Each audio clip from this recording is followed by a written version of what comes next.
Comissão Interna de Prevenção de Acidentes, CIPA. Hoje nós vamos falar sobre esse tema que é muito importante para os profissionais de segurança do trabalho, a CIPA. Quais as regras novas com relação à questão do assédio também, que é uma obrigação da CIPA, do assédio moral, do assédio sexual, a questão da estabilidade, também da proteção, a prevenção do assédio moral, do assédio sexual. Então, quando nós falamos hoje da Comissão Interna de Prevenção de Acidentes, a gente tem que colocar a palavra Comissão Interna de Prevenção de Acidentes e Assédio.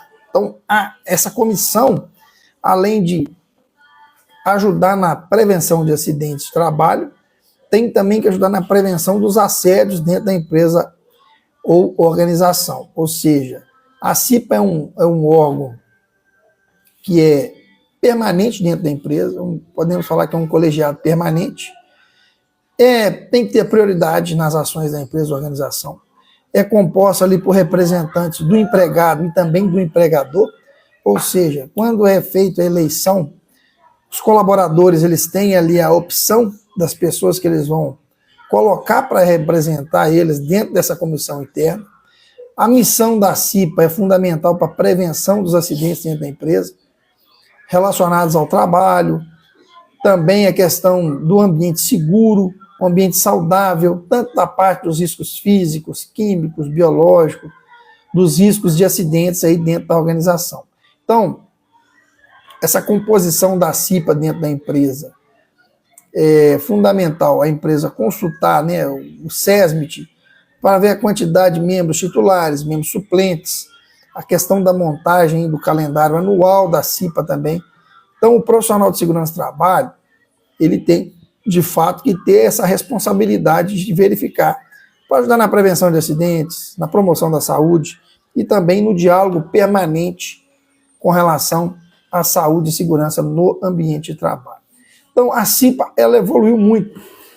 É muito comum as pessoas, às vezes, candidatarem para a CIPA para ter uma estabilidade. Na verdade, é uma garantia de emprego, né? A empresa pode mandar aquela pessoa que ganhou embora, só que ela tem ali uma garantia do período que o mandato dela está em vigência, que é 1 ano de mandato, mais 1 ano de estabilidade. Ou seja, teoricamente, o colaborador, quando ele coloca o nome dele para candidatar para a CIPA e ele ganha, ele entra entre os titulares ou até mesmo suplentes, ele está na relação ali, ele tem uma estabilidade de 2 anos ali. Ou seja, a empresa pode mandar o colaborador embora? Pode, mas tem que acertar aquele restante ali do que falta para ele sair sem nenhum tipo de problema. Então, qual que é o foco tradicional? Quando nós falamos de riscos físicos, químicos, biológicos, de acidente, agora os fatores psicossociais também, que é uma obrigação de identificação dentro do ambiente de trabalho. O foco tradicional da CIPA era verificar risco físico, químico, biológico, ergonômico, de acidente, a prevenção de acidente em máquinas e equipamentos, no parque fabril, de fato. É muito comum a CIPA ter essa participação maior nas indústrias, na mineradora, onde tem a quantidade maior de funcionários. A abordagem tem que ser uma abordagem, né? O membro da CIPA, quando ele vai abordar um colaborador, ele tem que ter um conhecimento técnico, por isso que ele tem que passar por um treinamento da CIPA para saber o que é um risco físico, o que é um ruído, o que é uma vibração, o que é um agente químico, o que é uma parte móvel de uma máquina, equipamento, o que é uma sinalização, e focar sempre na integridade física dos colaboradores aí dentro da empresa ou organização. Agora, um novo foco. Além dos riscos físicos, químicos, biológicos, ergonômicos de acidente, dentro dos riscos ergonômicos, a gente inclui os riscos psicossociais, ou seja, são os fatores de riscos psicossociais que estão dentro desse pacote de riscos, onde a CIPA tem que identificar, junto com o SESMIT, dentro do ambiente de trabalho, quais são os fatores psicossociais que estão presentes nesse ambiente. A questão também da prevenção de assédio moral e também assédio sexual, que acontece em grandes empresas e organizações. A CIPA também tem esse foco dentro dessa prevenção. E abordagem integral, física mais mental. Então, ou seja, não só a questão física, proteção física das pessoas, mas também a questão mental. Como é que está a saúde mental dos colaboradores daquele ambiente de trabalho? Por isso a importância desses fatores de riscos aí psicossociais nessa responsabilidade ativa na cultura e também no respeito ao colaborador. Quando nós falamos da estabilidade provisória, é um direito fundamental do CIPEI. Então, pela garantia legal, é uma proteção contra despedida arbitrária estabelecida pela Lei 14.457 de 22 e NR5, ou seja, é duração de 2 anos, que eu falei no início, 1 ano de mandato mais 1 ano de término, de estabilidade. Então, o membro da CIPA, a partir do momento que ele foi eleito, seja ele titular ou suplente, ele está dentro ali daquela relação de titulares e suplentes, ele tem um período de estabilidade provisória.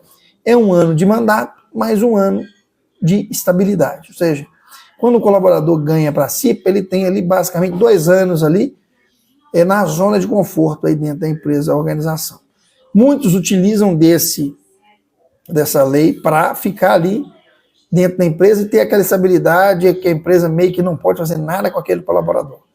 Mas o objetivo dele não é esse. O objetivo é, se o colaborador ele ganha como membro da CIPA, quer dizer que ele vai correr atrás da prevenção de acidentes, trazer melhorias para o ambiente de trabalho, trazer mais conforto para os trabalhadores ali no ambiente.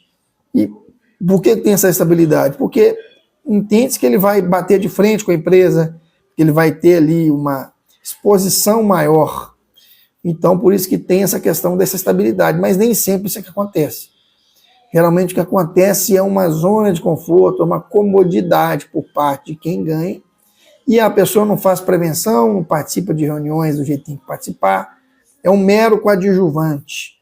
Isso que tem que ser estimulado pelo SESB, a participação ativa desses colaboradores aí dentro da empresa ou organização. Então, quando se fala dessa estabilidade, ela tanto para o membro titular quanto para o membro suplente. Muita gente pensa, é só para o titular. Não, suplente também. Tá? O objetivo. Qual que é o objetivo dessa estabilidade provisória, como eu falei? Garantir a liberdade de atuação na prevenção sem medo de represálias. Ou seja, a pessoa tem essa autonomia justamente para a empresa não pressionar e mandar o colaborador embora, porque ele, de fato ele está ali prejudicando ali o andamento da Comissão Interna de Prevenção de Acidentes. Então, a estabilidade, a gente não pode considerar que ela é uma vantagem pessoal, mas sim uma garantia para o exercício das atividades da CIPA em benefício da segurança de todos os colaboradores. Okay?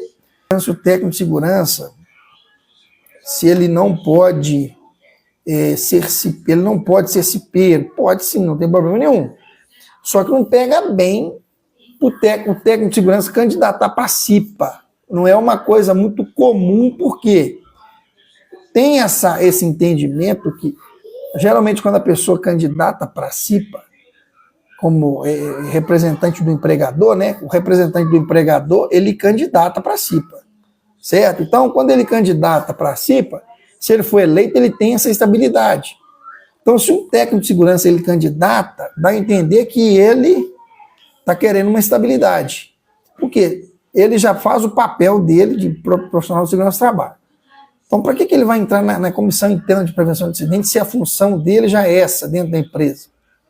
Não faz muito sentido. É proibido por lei? Não. Mas é muito difícil você ver isso acontecer dentro das empresas. Mas não tem nada na lei que impede, não tem nenhum item de norma que fala que o profissional de segurança do trabalho não pode se candidatar para ser membro da CIPA. Ok? Mas não é algo comum. Eu já vi profissionais de segurança do trabalho serem indicados como representantes do empregador. Já aconteceu isso, mas ele não tem estabilidade nenhuma. É importante saber isso também. O representante do empregador, aquele que é indicado pela empresa, que não é votado, ele não tem estabilidade. Ele vai ter um mandato de 1 ano ali, nada mais. Certo? Então, isso aí tem que deixar bem claro. O profissional de segurança do trabalho nada impede dele candidatar para ser membro da CIPA, só que não é algo comum de se ver pelo fato da estabilidade e ficar. E se ele perde, por exemplo, ali, né, aquela eleição, fica complicado para ele dentro da empresa ali também, para ele continuar. Tá? A questão do assédio moral, é importante a CIPA ter esse reconhecimento das pessoas que fazem isso para prevenção. É uma forma de ajudar os colaboradores, né? Por exemplo, quando tem alguma conduta abusiva da chefia, uma conduta intencional, frequente e prolongada ali que visa humilhar o colaborador, às vezes desqualificar ou isolar um trabalhador dos outros, causando danos à sua dignidade e também à sua integridade. Então isso aí é o assédio moral. A CIPA tem que ajudar nessa questão. Então, quais as características essenciais? A repetição daquela humilhação, daquela desqualificação, a intencionalidade, qual que é a intenção, e o dano que pode causar.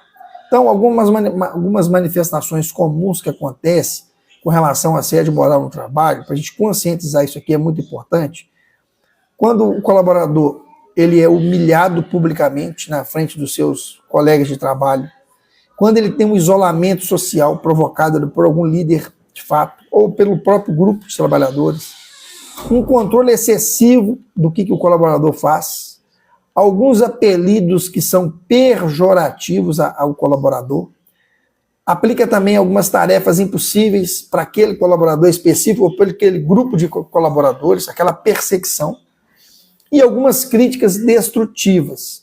São algumas das manifestações. Qual que é o papel da CIPA? Verificar essa questão aí e levar para direção, levar para a comissão, para, de fato, ter uma ação efetiva, um treinamento para essa liderança, um treinamento do grupo que pode estar ocasionando isso, um treinamento geral para os colaboradores, para explicar até mesmo o que é esse assédio moral. Às vezes as pessoas estão aplicando um assédio moral e nem sabem o que é um assédio moral.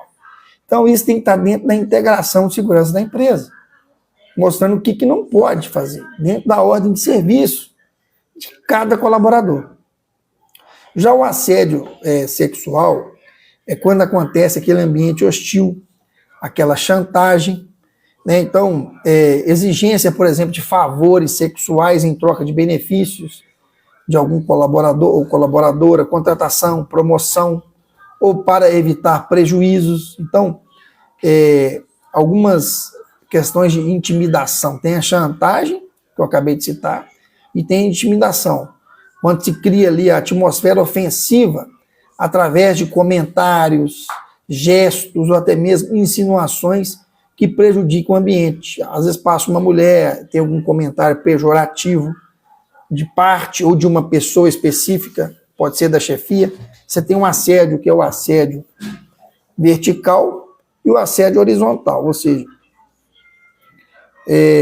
o assédio vertical é quando vem de cima para baixo, de baixo para cima.